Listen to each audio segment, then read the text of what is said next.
In the aftermath of glory, chaos often follows. After the death of the great Sultan Ahmad al-Mansur in the year 1603, Morocco was plunged into a dynastic struggle that would shake the very core of the Saadian Empire. Brothers turned into rivals, cities turned into strongholds. And in this storm, one man tried to hold the throne, Zidan Abu Maali, also known as Zaydan al-Nasir, a son of Ahmad al-Mansur, a scholar-sultan, and a man at war with both his enemies and his fate. But Zaydan's reign would be marked not only by civil war, but by one of the greatest cultural losses in Moroccan history, the theft of the Saadian Royal Library by Spanish pirates. This is the story of a sultan caught between dreams of unity and the tide of decline. A kingdom divided. 1603.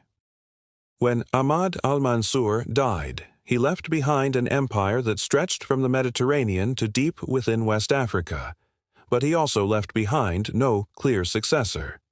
Among his sons, Muhammad al-Sheikh al-Ma'mun claimed the throne in Fez, while Zidan Abu Maali was proclaimed sultan in Marrakesh. Morocco, once a united Saadian empire, was now divided in two.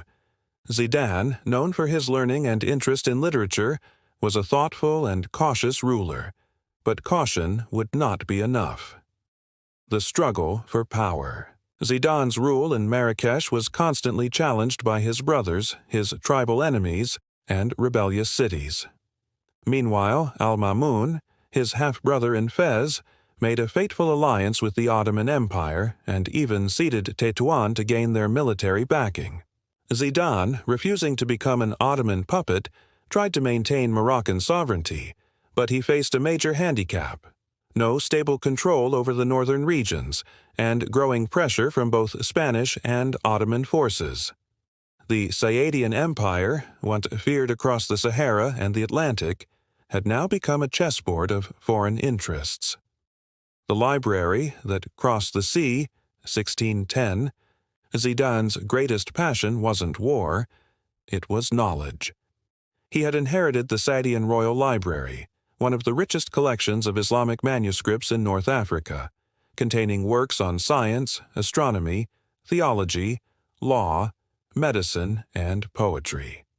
Fearing it would fall into enemy hands, he ordered the library to be transferred to Safi, then onto a Spanish ship for safekeeping. But fate had other plans. In the year 1610, Spanish privateers operating near Larache intercepted the ship. The entire treasure of Moroccan scholarship, thousands of priceless manuscripts, was taken to El Escorial Monastery in Spain, where many still remain to this day. The loss was not just cultural, it was symbolic. A kingdom once known for its power and intellect had lost its very soul. Diplomacy and desperation.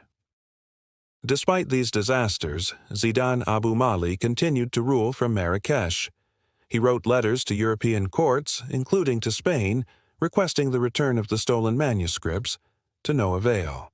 He tried to strengthen trade ties with England and the Dutch Republic, hoping to rebuild Morocco's economy through commerce. But with the interior of Morocco fragmented, the south slipping out of Saadian control, and the north divided between rival powers, Zidan's authority was more symbolic than practical. Decline and legacy. By the time of Zidan's death in the year 1627, the Saadian state was in irreversible decline. His successors would struggle to maintain even symbolic rule. Within a generation, the dynasty would collapse entirely. And yet, Zidan's reign is remembered for more than just failure. He was a ruler who loved knowledge, who stood against foreign domination, and who tried to hold together a crumbling empire through diplomacy and culture. His story is a tragic reflection of how civil war, foreign pressure, and cultural loss can extinguish even the brightest legacy. The Lost Sultan of a Lost Library. Sultan Zidan Abu Maali may not have built palaces or won great battles, but he stood for a vision of Morocco where intellect mattered and sovereignty meant something. His greatest treasure, the Royal Library, may be lost, but his struggle to preserve Morocco's mind and soul lives on. If you found this story inspiring and tragic, don't forget to like, comment, and subscribe to our channel for more forgotten stories from Moroccan and Islamic history. Because even when empires fall, their memory remains, here on The Unexplained.